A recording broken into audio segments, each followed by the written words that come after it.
My name is Mia Yates. I'm 23 years old and work from home. I have a kind older brother, 5 years my senior, who is currently engaged. His fiancée is named Natalie and she's 26 years old. Her personality is the complete opposite of mine. Whereas I'm not good with interacting with people, Natalie is very lively and easily makes friends. Natalie has already become close to our parents and often comes to our house alone. Today, too, she came without contacting us in advance.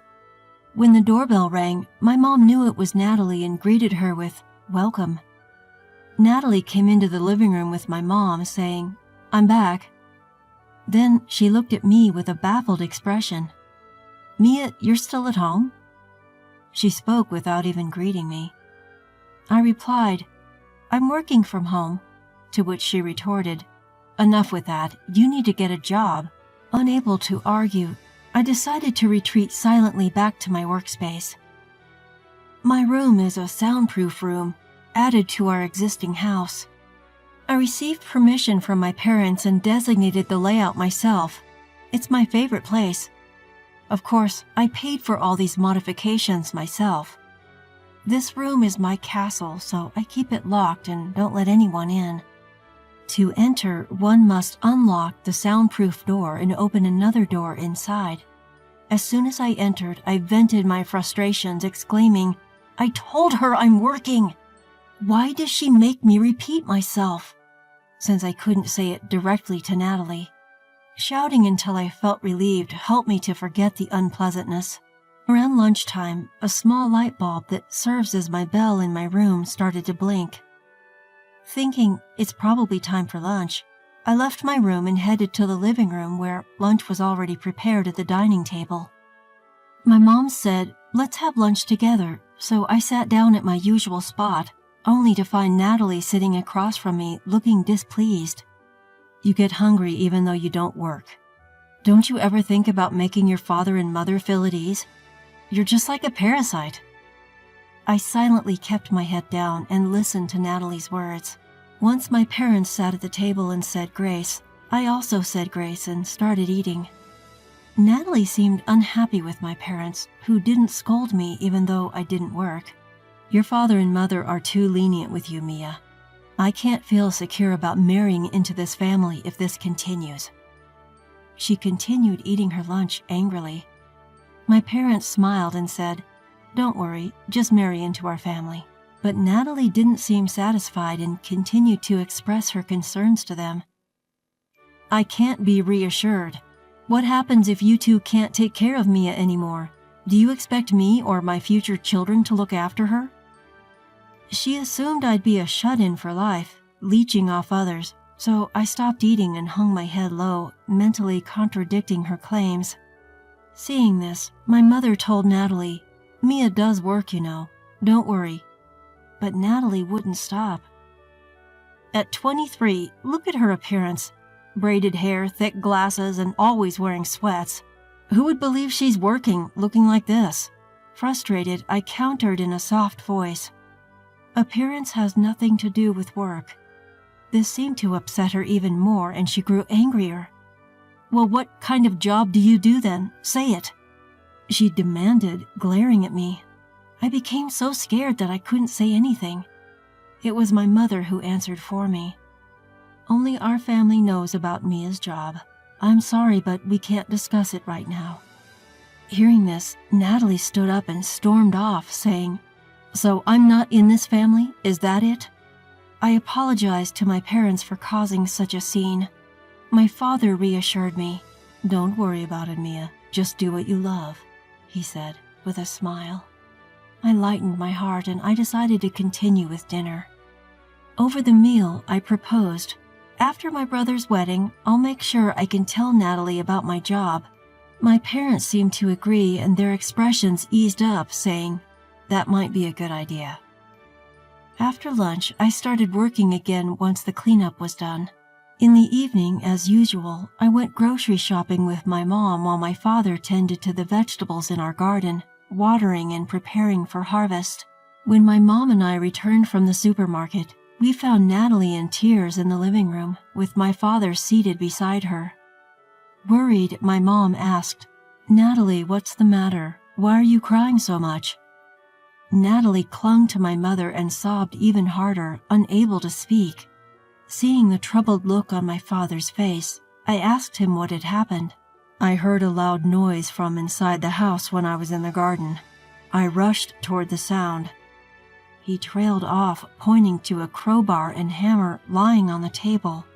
Instantly, I realized it's my room and ran towards it. When I arrived at the front of my room, the door was badly damaged, as if someone had tried to force it open with a crowbar and a hammer. I was frozen in place, a mix of shock and fear gripping me. Then my father contacted my brother who lived in the company dormitory. Seemed that my brother promised to rush over after his work, so I told my father, "I'll stay in my room until my brother arrives," and decided to calm down in my room. After settling down in my room, I called my company and was able to get permission to inform my future sister-in-law, who would soon become part of our family, about the nature of my job after their marriage. Seeing the room light flicker, I figured my brother had arrived. When I left my room, I was surprised to see my brother already at the door and let out a gasp. With an apology, "Sorry to startle you," my brother said, not looking at me but at the door. I imagined he must have been shocked by what Natalie had done. When I told him, "Don't worry about it, I'll replace it myself," he responded, "No, that won't do. Natalie will compensate for this."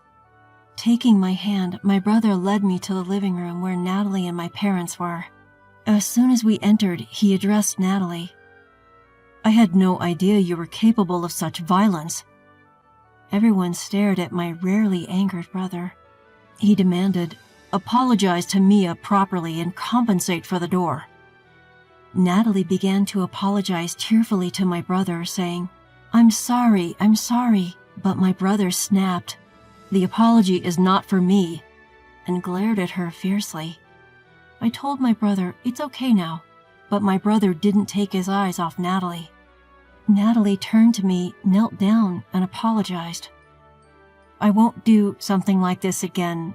I will compensate for it." I accepted her apology and decided to put the incident behind me. But I wanted to know why this had happened, so I asked Natalie. She replied, "I thought if I didn't have a place to hide, I would have to work."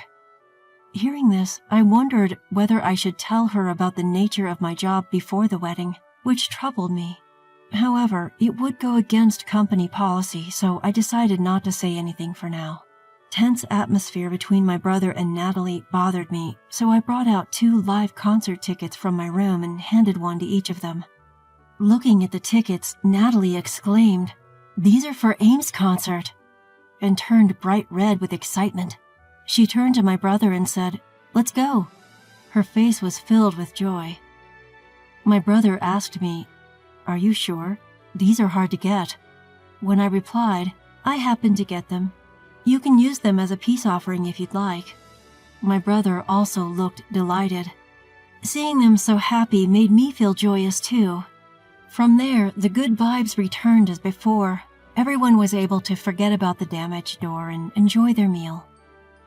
On the day of the live concert, while I was out, it appears that Natalie had excitedly visited my house to express her gratitude to me. Since I, who is usually home, wasn't there, Natalie seemed to say to my parents, "Enjoy." Finally, Mia has decided to work outside, and it was a great day. The concert was great, and since Mia decided to start working, I'm happy, before she left. After the concert, I received a call from my brother who had separated from Natalie due to a company drinking party. My brother was thrilled, saying, "The concert was great," and continued that Natalie is actually a huge fan of AIM and has always mentioned not being able to secure the once-in-a-year concert tickets. He also mentioned that she was extremely excited to have been able to see AIM, her longtime wish, at the concert. On the way home, she seemed to have returned happily, saying, "She was adorable, she was beautiful, and her songs and lyrics were amazing." When I said, "I'm glad we made up," my brother replied, The soundproof door we paid for as compensation cost $7,000, it seems. To which I responded, "That sounds about right." He was taken aback and exclaimed, "That's expensive." I explained to him that since it was a soundproof room I put a lot of effort into, all the components were pricey, which surprised him even more. Natalie was said to have mentioned, "The $7,000 expense hurt, but the concert made up for it." As for me, the door will be fixed, and since my brother and his friends are getting along, I felt really good about giving the ticket. However, Natalie, who still doesn't understand my work-from-home job, thought I started working outside after the concert and was happy. The moment she realized her mistake, she started calling and visiting my house daily, telling me to get a job. I was hoping to endure it until the wedding ceremony, but things only seemed to escalate. Even if I didn't want to see her until the wedding, Natalie frequently pushes the call light switch to my room. Being summoned, I leave my room and go to the living room, where she nags me with, "Get a job before the wedding," and "I don't want a jobless NEET in the family." To distract Natalie, I hand her AIM merchandise like mascots in file cases that I received from my previous company. At first, Natalie received her favorite AIM goods without question, but eventually she started to wonder and asked me, "Why do you have so much AIM merchandise?" Reluctantly, I replied, "A friend who works in relation with AIM's company gives them to me." Upon hearing this, she smiled and her mood improved even more as she said, "Please get me more tickets next time." However, there's still a problem. She seems to want more merchandise and started making a fuss about being allowed into my room, causing me trouble. I managed to stop her a few times, but I was worried that she might break the door again, so I mustered up the courage to give her a stern warning. "Natalie, if you break the door again, it won't just be the door fee this time. Last time I paid for the repairs. Next time you will be the one paying." Upon hearing this, Natalie's face turned pale. I wonder if she really was planning to do it again, I thought to myself. All I could do was hope that the wedding ceremony would be over soon so I could be free. Even after that, until the wedding day, there was never a day when Natalie visited and the call light didn't flash. I can't count how many times I shouted, "Enough already!" in my room. I tried talking to my brother about it, but he was in a resigned mode, saying, "I've told Natalie over 100 times that me is working, but she doesn't seem to listen to me." In my mind, I told my brother, "Hey, you should get angry, like when she broke my door." But there was no hope in relying on my brother, who had said he was busy, finishing up a ton of work before the wedding. Otherwise, he wouldn't be able to go on the honeymoon. So I had no choice but to give up. Then finally, it was the day before the wedding. As expected, it seemed that both of our parents would spend the day before the wedding together, so we had a fun night reminiscing and looking at albums of us when we were young, with the 4 of us family members together after a long time. When I mentioned, "When I get married, my brother will have his own family, so it'll just be the 3 of us with our parents on the day before the wedding. It's a bit lonely." My brother replied, No, I'll come here and spend the day alone on that day." I was glad he said that. In that calm space, my brother's cell phone rang. It was a call from Natalie. When my brother answered the phone, it seemed she asked to speak with me, and he handed me the phone, saying, "Natalie wants to talk to you." When I answered the phone, she said, "Hey, something's up with AIM. She's making a big announcement tomorrow. Ask your friend who gives you the merchandise what it's about. What if she's quitting or going on hiatus?" Apparently, AIM's agency had announced on social media that there would be a major announcement tomorrow. I didn't want to be disturbed during my relaxing time with my family, so I said, "I don't know," and hung up the phone. Brother seemed to feel the same way and turned off his cell phone. When our father said, "We have to get up early tomorrow, let's go to bed now," my brother began to bow deeply and said, "Father, Mother, thank you for taking care of me so long. From now on, I will be happy with Natalie." Mom quickly responded, "That's what women do when they get married." When my brother said, "Really?" Our family ended the night before the wedding with a big laugh. Finally, the day of the wedding arrived. I told my family that I would be a little late in the morning, and my parents and brothers went ahead to the venue. When I arrived at the venue a little later, I went to the waiting room to convey my congratulations to Natalie and knocked on the door. There, Natalie, the beautiful bride, was sitting alone, fully prepared. The moment I was about to say my congratulations, the beautiful bride turned into a demon and said, "Hey, I still had something to say yesterday when you hung up the phone." I apologized, and when I asked what she wanted, she said to me, "You can go home now." I said, "But it's my brother's wedding." And she said, "I've been telling you this for a long time. Why didn't you get a job after all I've said? I don't want people to think you're part of the family." And I tried to say, "But..." Natalie walked up to me and got close to my face and said, "If I say go home, you go home," and closed the door with all her might. Feeling dejected, I retreated to a separate room that had been reserved for me. There, I had my makeup and hair done by professionals and changed into the cocktail dress I had bought for the wedding, preparing for my brother's wedding that I would not be attending. In the midst of this, I received a call from my parents. I explained the situation to them, assuring them that although I wouldn't be at the ceremony, I still intended to celebrate. Then, the wedding ceremony that I was absent from began. I decided to watch the event on the venue's monitor to get a sense of being there. There was a moment when my brother looked for me and I nearly broke down in tears. But I told myself, it's a day for celebration, not tears, and continued to watch and bless the event. After the entertainment was over, the female MC said, "We have a celebration video for the stars of today's show. Please look at the monitor." The room darkened and a video started playing on the monitor. The room erupted in screams of delight. The image on the screen was of Aim, whom Natalie loved so much, and then shared a congratulatory message. Yes, in truth, I am Aim. Congratulations on your marriage, brother and Natalie. Natalie looked surprised and turned to my brother. He seemed to be saying, "That's Mia. I've been eagerly awaiting this day, but I'm sorry I couldn't attend due to urgent matters." After giving a false excuse for my absence, I shared a simple congratulatory message, then revealed, "Natalie, I'm sorry I never told you that I'm part of your new family. However, I've decided to work overseas. We probably won't see each other in the future, so feel free to pretend we're not family.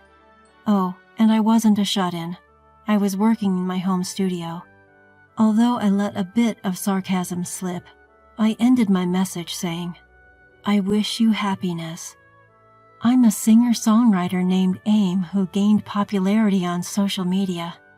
My stage name, Aim, is my real name, Mia, spelled backward. I worked from home, recording songs and writing music after joining a talent agency. When the lights came back on, all eyes were on Natalie. She was as pale as a ghost and looked utterly dumbfounded.